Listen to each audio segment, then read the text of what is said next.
Imagine this, it's 7 a.m. You had every intention of waking up early, hitting the gym, eating clean, and knocking out the most important task on your to-do list before noon.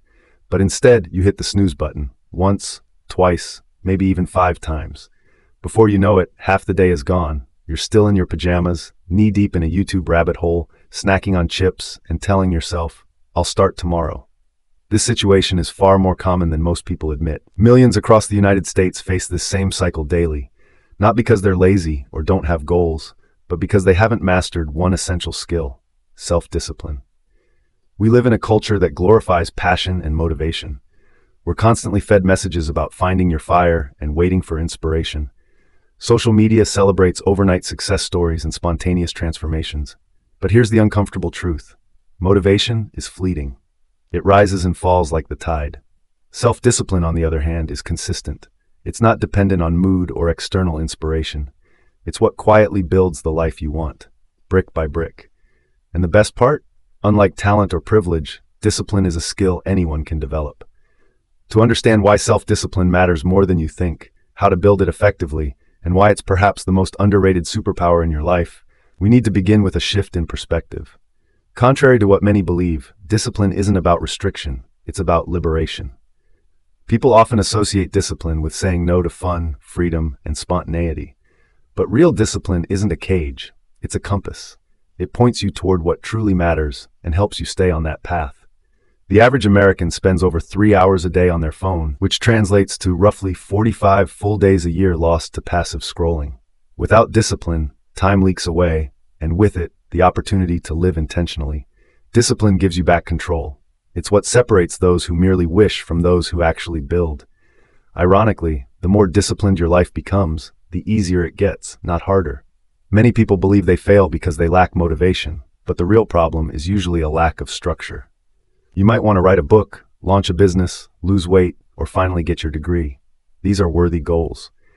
Yet, when it comes time to act, resistance appears. Procrastination, self-doubt, fatigue, or the comforting distraction of Netflix.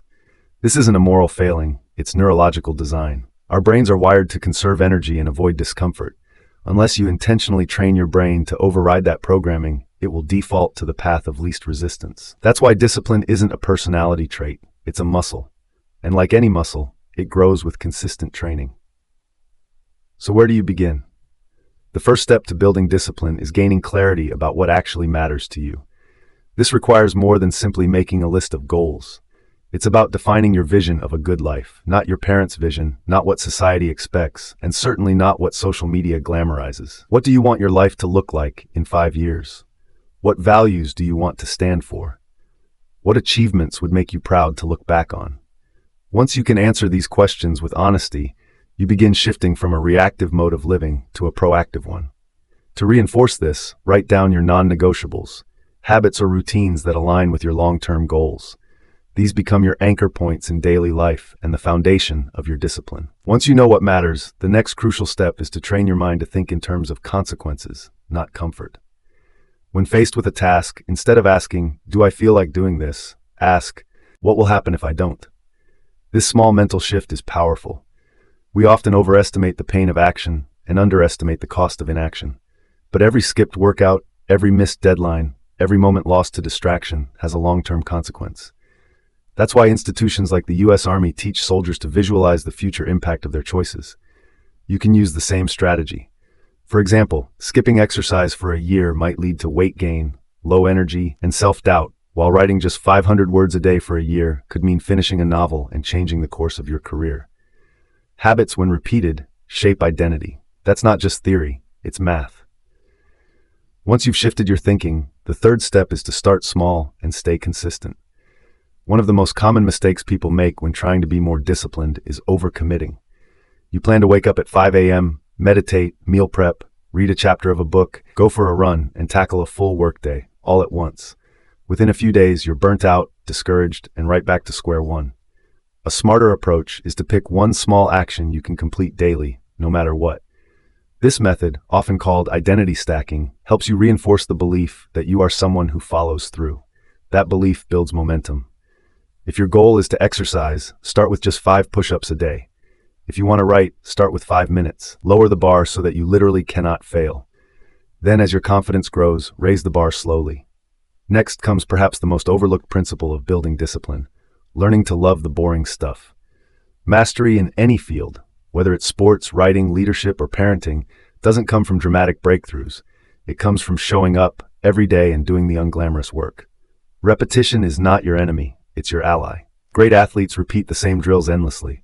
Writers rewrite the same paragraphs. CEOs sit through countless unexciting meetings. Discipline means doing what needs to be done, even when it doesn't feel exciting. To make this sustainable, you must learn to find joy in the process itself. Turn routines into rituals, track your streaks, celebrate consistency over intensity. Over time, what once felt tedious becomes second nature and even satisfying. To take discipline to the next level, build rituals instead of relying on willpower.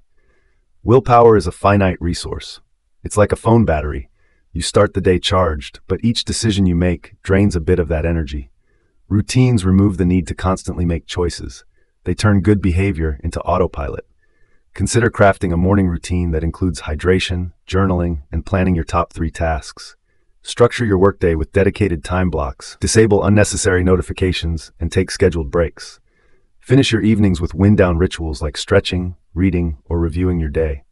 These predictable routines signal to your brain, this is who we are, this is what we do.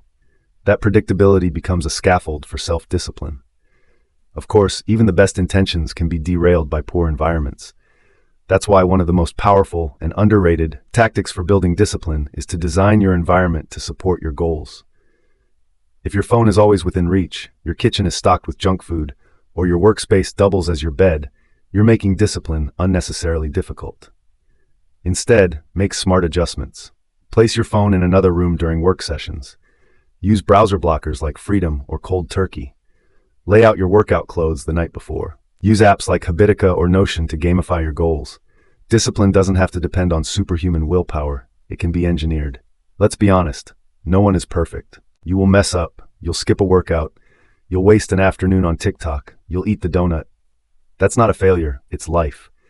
The difference between disciplined people and everyone else isn't that they never fall off track. It's that they know how to get back on track quickly. They don't catastrophize. They don't use one bad day as an excuse to spiral for a week. Instead, they reboot, forgive themselves, and move forward. Progress, not perfection, is the name of the game. At its core, self-discipline is the highest form of self-respect. It's not about rigidity or harshness. It's about honoring your potential. It's about showing up, not just for your goals, but for your future self. Every time you make a choice that aligns with your long-term vision, you're telling yourself, I matter. My future matters. That's powerful. That's transformational.